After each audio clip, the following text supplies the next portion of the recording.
досу деп айтылып жүрөт. Ал киши каза болгондо ошо күмбөз курушкан экен, Биназар деген уста менен.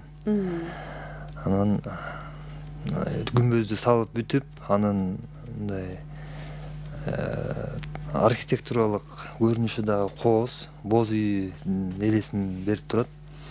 Үстүндө куполу бар, анан ичин шыбайт да. Чопон менен шыбайбы, лай менен шыбайбы айтор шыбап бүткөндөн кийин жанагы Биназар деген досу, Кожомко Атасынын кийин кудасы болгон. Ошол кишинин сунушу менен кел бу лайга колубуздун ийизин басып коебуз кожоке деп. Анан кулаштап туруп эки кол менен басып койгон экен. Ошондо аякта 4 колдун ийизи бар болчу да. Бул 1924-жылы, мындан бир кылым мурда болгон окуя.